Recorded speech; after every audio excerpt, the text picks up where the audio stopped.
right, go ahead. Coach, does it change the way you call a defense at all once they get you that kind of a lead? You know, when you get 2-3 touchdowns Not really, up? because, you know, those other guys work hard, and you want to see what they know, what they can do to execute. So, I mean, we dialed it down a little bit, you know, from the latter part of the third quarter on, but really, the early part of that, when those guys were in there, I wanted to continue to play because we're going to lean on some of those guys to play at some point in some time. It's good experience for them. Those guys work hard. They need to, you know, play the game plan and understand it. So for about, I'd say about half the time they were in there, we were pretty much playing.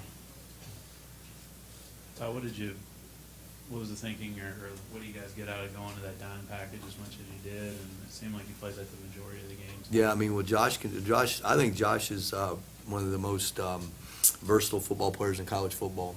I mean, the guy can play safety for us, he can play nickel, he can play money backer, and he's a good player at all of those spots. And really, it gets down to matchups. It gets down to how can we get our best players on the field. So we'll continue to utilize him relative to the team we're going to play and the guys that we have available to us. So, you know, I was proud of his efforts, the way he worked. I was proud of really all of our guys because, you know, when you get a game like this, you got to go out and do what you're supposed to do, which is dominate the game and play the way you're supposed to. So I thought the guys did a good job with that. They focused and went out and executed. Coach, if you wouldn't mind, maybe pull that microphone just a little. Thank you very much. You got a good mix of players out there tonight. You know, different possession groups and stuff like that, and different guys. What was that like, learning about what you can do with multiple defenses and getting guys out there? Yeah, I mean, coming from the NFL, you only have so many guys on your team anyway. So a lot of times you'll go into a game with 22 players available, and guys have got to play more than one spot.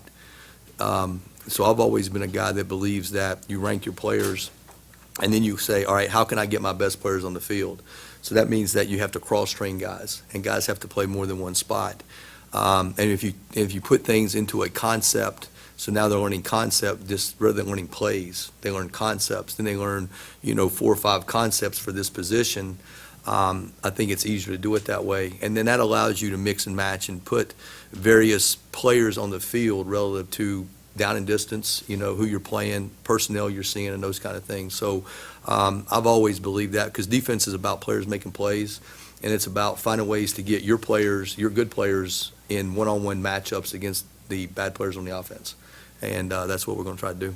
How remarkable was it, Stacey Thomas coming back and leading you in tackles, and what did you see from him kind of as he recovered from that surgery? Yeah, I was proud of him because I told him even though the game was well in hand, he hadn't played a lot, and I said, hey, you need this work. It was almost like a preseason game at that point, and he was good with that. He was great, and he goes, I got you, Coach, and he went out and performed and executed, and that's really what we needed from him and the other guys that were playing, is to go out and execute and perform, to see where we are with guys and what we need to do moving forward to continue to improve. So I was really proud of Stacey and the way he came back. Zack Cannon seemed to be in on a lot of things. What was your assessment? Yeah, I think Zack did a nice job. Zack played nickel and safety for us. He'll continue to do that.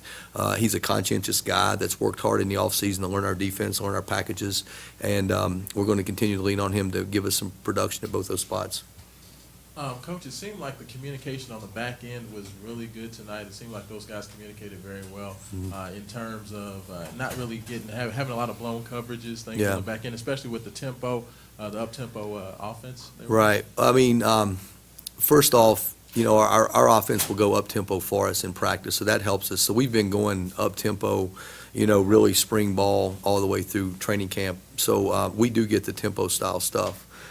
Sometimes when you go against scout team, you don't get it, so we try to get some of it, but you don't get quite enough of it. But we'll continue to work that. I think our players understand our concepts, our system, and truthfully, I think because guys have played multiple positions, like for example, Zack plays star and safety, I think that it lets them know the total package. It lets them understand where the fits are, and those guys have done a good job of being vocal. And it's like I tell them though, it's about being on the same page. Meaning that, hey, even if you call the wrong thing, but you all run it, we're okay. So it's really about being commanding with your calls and being on the same page. And if guys are on the same page, truthfully, anything they call should work. And as long as we continue to do that, I think we'll be fine. Todd, perfect on third downs tonight, 13 for 13 for your unit. What do you credit that to?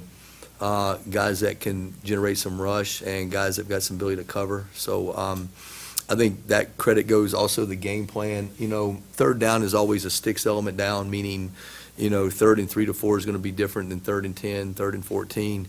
I think our players do a good job of understanding those different situations.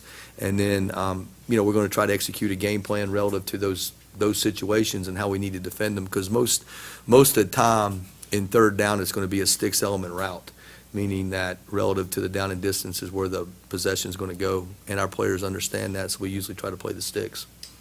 Last one here. Okay. Yeah, just what are kind of the various benefits of doing the dime with Josh versus, you know, playing Stacey in there and having a nickel or a base, you know? Well, first of all, you can create 8-man fronts out of base, out of nickel, out of dime. You can create anything you want to create with that. I think it gives you speed on the field, because now you're taking a guy that was a safety and has the ability to play safety, but now he's playing money linebacker for you. I think it kind of takes away, you know, that 4th wide receiver when people go to 10. Also, it can take away athletic tight ends that you might see down the road and that kind of thing. And then truthfully, if you can do it, I think it helps you in your reps, because you only get so many reps each week in practice, in the sense that if you have base, you have nickel, you have dime, I think you can build that, but sometimes it's difficult to get enough reps and things to be efficient. So you got to balance that out. You know, how do we need to play the game? And we'll continue to do that. But, you know, really it's about matchups and getting your best players on the field. And you know, it's getting our best 11 players on it. So moving forward, we might play dime, we might play nickel. I mean, we'll just have to wait and see, you know, who we're playing. Thank you, guys.